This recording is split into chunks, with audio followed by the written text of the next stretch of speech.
Hai, Assalamualaikum dan selamat sejahtera murid-murid. Apa khabar? Bertemu lagi kita di dalam kelas Sains tahun 6 bersama Cikgu Lin. Pada hari ini, kita akan belajar tajuk yang baru iaitu topik 5, sumber. Subtopik kita adalah kegunaan pokok kelapa sawit. Murid-murid dah sedia? Jom, mari kita mulakan. Tajuk kita adalah topik 5, sumber. Standard kandungan 5.2 mengetahui kepentingan pokok kelapa sawit dan standard pembelajaran kita pula adalah 5.2.1 menyatakan kegunaan pokok kelapa sawit. Sebelum kita mulakan, murid-murid dikehendaki membuka buku teks pendidikan Sains Sosial dan Alam Sekitar tahun 6 di muka surat 37 dan buku aktiviti pendidikan Sains Sosial dan Alam Sekitar tahun 6 di muka surat 34, 35 dan 36. Baiklah murid-murid, seperti yang kita telah pelajari pada minggu lepas, ini adalah pokok kelapa sawit. Tahukah kamu, pokok kelapa sawit mempunyai banyak kegunaan?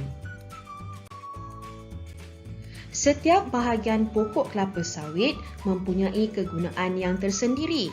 Sebelum kita belajar kegunaan bahagian pokok kelapa sawit, mari kita imbas dahulu pelajaran kita pada minggu yang lalu.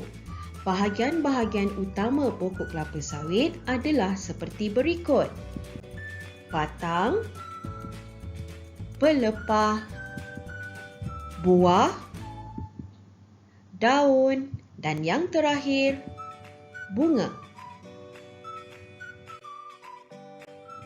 Ini adalah buah kelapa sawit. Buah kelapa sawit digunakan untuk menghasilkan bahan penjagaan diri dan juga makanan. Bahan penjagaan diri yang boleh dihasilkan daripada buah kelapa sawit adalah seperti shampoo, lotion dan sabun. Buah kelapa sawit juga digunakan untuk menghasilkan bahan makanan seperti minyak masak, margarin, aiskrim dan susu. Ini pula adalah daun kelapa sawit.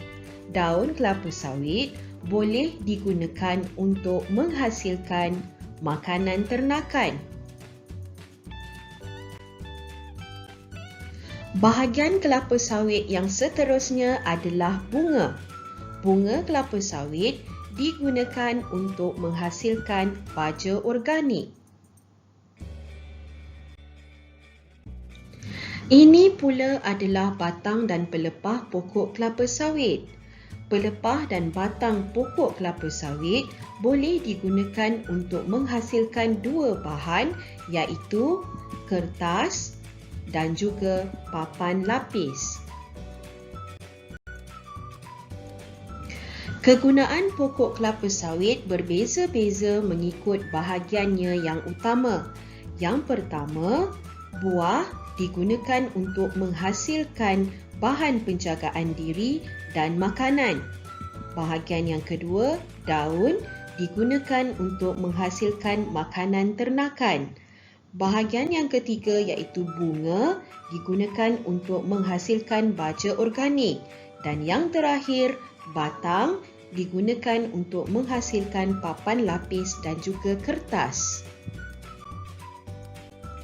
Sebagai latihan pengukuhan pada hari ini, murid-murid diminta membuat aktiviti di muka surat 34, 35 dan 36 dalam buku aktiviti pendidikan Sains Sosial dan Alam Sekitar tahun 6. Sekian dahulu perkongsian Cikgu Lin pada hari ini. Cikgu berharap murid-murid akan dapat membezakan kegunaan bahagian-bahagian pokok kelapa sawit. Bertemu kita lagi di minggu hadapan. Bye. Assalamualaikum.